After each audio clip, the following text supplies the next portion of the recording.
All right, welcome back to the weekend prime time. President Trump's crusade against blue cities is heading to Portland, where he says he is sending in the troops, posting on Truth Social, quote, at the request of Secretary of Homeland Security Kristi Noem, I'm directing the Secretary of War, Pete Hegseth, to provide all necessary troops to protect war-ravaged Portland and any of our ICE facilities under siege from attack by Antifa and other domestic terrorists. I'm also authorizing full force if necessary. NBC News is reporting that Pentagon officials appeared to be surprised by Trump's post and said that they were not aware of any new orders to send troops into Portland. And no information was relayed as to what kind of troops or how many will actually be sent to the city. But officials in Oregon are now pushing back. Here's what the mayor of Portland said just earlier today. The administration has refused to elaborate on what they mean when they say they will deploy full force against our city and citizens. I will also say this: avoiding the unknown element will not help us prevent from joining together to bring our voices and speak as one and call for an end of federal government unwanted, unneeded, and un-American deployment to the city that we all love. And Senator Jeff Merkley says that Trump, quote, wants to stoke fear and chaos and trigger violent interactions and riots to justify expanded authoritarian control, and urges those in Oregon to not take the bait. Senator Jeff Merkley joins us now. Senator, it's great to have you on the show. Thank you for making time for us. You've had a few more hours to process this and try perhaps to get a better understanding of what it is that Donald Trump is talking about here. What is your reaction to how things have developed? Well, I'll tell you, last night when we had the emergency press conference with about 15 city officials, state officials, myself, Senator Wyden, and others, we thought that maybe hundreds of people forces were going to be pouring into our city last night. We had no idea because there was no communication with state officials about what was going on. But given those types of words, that the Department of War is sending all necessary deployment in order to utilize full force against the city, and just the wording of Trump saying, I plan a big number on those people in Portland. We were preparing for the streets to be full today. We haven't seen that. But here is the thing: these troops are uninvited. They are unneeded. The city has been calm. The city murder rate this year is down by 50% year over year. I think the largest increase for any major city in America. It's on the rebound. It's in good shape, and any challenges can be handled locally. So the picture that Trump's painting of our city is completely wrong. But why does he want to do this? He knows that when he sent troops back in 2020, 5 years ago, they proceeded. Well, we just had these videos of these peaceful protesters being just beaten up so badly, and the result was people were infuriated, which increased more interaction, and ultimately that interaction was a major problem for the city, and it was hard to stop once it got going. So we're telling people, don't take the bait. He wants to create riots and chaos here. Let's not play his. And as we just talked about, he's sending troops to Portland. I mean, what do you make of all of this? Well, it seems very similar to the deployment in Los Angeles that we had earlier this year, Veronica. And one of the things that is important to note here, it depends really on how President Trump deploys these troops and what kind of troops he's deploying. If it's active duty military, they're going to be under the Posse Comitatus Act, which means that they really cannot be used for law enforcement purposes. So it limits the scope of action that they would have. The other thing is, if he nationalizes the National Guard, the Oregon National Guard or other National Guard elements from other states, that falls under a different set of rules, and those rules could allow them to be part of a law enforcement effort. It seems as if the deployment is based on the idea of protecting ICE facilities and ICE agents as they go about their duties. But it is, definitely a slippery slope, because local authorities, as you pointed out, are not requesting these troops. They don't see a need for them. And it happens to be the case that crime rates in Portland are actually decreasing during this period of the last year or so. So it's questionable as to what the rationale really is for doing this.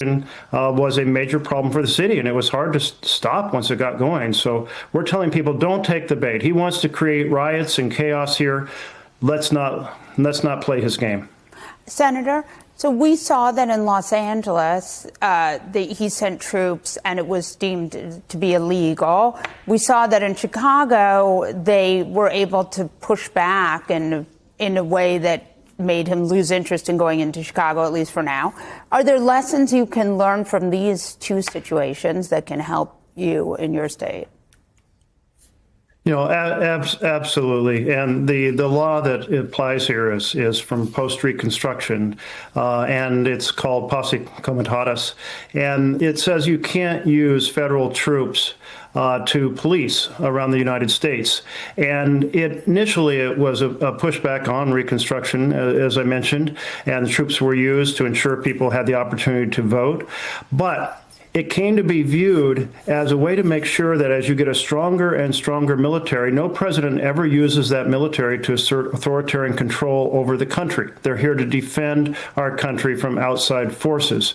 And that's why this game that Trump is playing is so dangerous. It's a piece of an authoritarian strategy that starts to legitimize the deployment of military forces here inside the United States. And the main excuse that is used is, well, there's chaos that needs to be addressed, or there's an emergency that needs to be addressed. Well, he's creating the chaos, he's creating the emergency, and we want to broadcast that loud and clear. We want to undermine any possible sense among anyone across the country that there's any legitimacy to what Trump is undertaking. Senator Merkley, let's shift gears slightly to the looming government shutdown, which would happen in 3 days if a deal isn't reached. So Donald Trump canceled a meeting with Senator Schumer and Hakeem Jeffries, but now the leadership's going to the White House on Monday to meet with Trump. What do you want them to get out of the meeting? And is there one concession that must be in the budget for you to support it? Well, what Trump has to understand is that Democrats are not going to support another partisan continuing resolution. Never happened before in our history before March 15th of this year. We're not going to let it happen. It did happen then. Enough Democrats provided votes. We're not going to do that again. And there are two main issues here. One is the power of the purse. What has transpired between March 15th and now is repeated efforts by the administration to decide what programs are funded and which aren't, by slowing down funds, freezing funds, impounding funds, doing rescissions, doing pocket rescissions, all of these tactics. All of those certainly violate the spirit of the Constitution and really the letter of the Constitution, which assigns the power of the purse to Congress. The president implements a program. And when Nixon tried to proceed to cut programs, the Supreme Court said no. In 1996, when Congress passed a line item veto, gave the president power to cancel programs, the Supreme Court said no, it's assigning the Constitution to Congress. We have to reclaim that and put an end to that strategy. That's very important. The second is health care, because what's about to happen is a very significant increase in health care for people buying insurance on the exchange. A projected 65% increase, $1,300 average per person, more than $5,000 for a family of four. And that will probably not just be increases on the exchange. It will probably roll out in an impact to folks who get health insurance in other markets. And a lot of those people will simply not then get health coverage. And that means there'll be less revenues for our hospitals and our clinics. And this is just the first stage of a multi-stage attack on our healthcare system. The next stage in January 2027 is when a horrific assault on Medicaid begins. So we're saying no, healthcare is important. You proceeded to cut it savagely in order to do tax breaks for billionaires. This is a families lose, billionaires win strategy, and instead we need a families win and billionaires pay their fair share. Senator, I want to switch gears, if I can, to one more foreign policy issue. As you are fully aware, the Israeli prime minister is going to meet with Donald Trump at the White House on Monday. We saw this week, just yesterday, his comments at the UN, massive walkout by dozens of countries at the United Nations. You and Senator Chris Van Hollen recently toured the region. You came out with a very powerful report calling what Israel's doing ethnic cleansing in Palestine and in Gaza. What message does Donald Trump need to deliver to the Prime Minister of Israel, Benjamin Netanyahu? Do you think it will happen, or what do you want to see happen as a result of this meeting? The message he should be delivering is that the U.S. will not be complicit in a strategy of ethnic cleansing. It's involved a strategy of destroying homes, blowing them up so there's no place to return to, and then deprivation of food and medicine and clean water. And these so violate American principles and international law. That's what the president should say. Do I expect him to say that? I do not. I don't think the president has any real understanding of international law or American values in this kind of human rights world. Where he needs to be tough and strong and firm and defend our values and say hell no to what's going on right now. Trump is once again weaponizing fear to tighten his grip on power. He calls Portland war-ravaged, yet crime is down, the city is calm, and the leaders are begging him to stay out. That's the truth. What is happening here is not protection, but provocation. He wants chaos, because chaos gives him an excuse to send troops where they don't belong. Think about it. Federal soldiers patrolling American streets against the wishes of the people there and the mayors and the governors. This is not democracy. This is authoritarian muscle.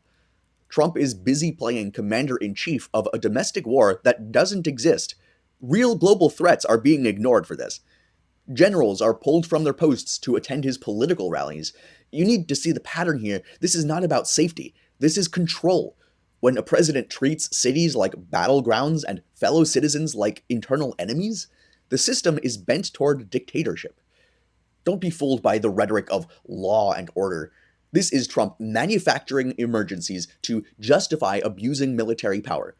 America is not a playground for his ego or his power abuse, and the more we let him push, the closer we are to losing the republic itself.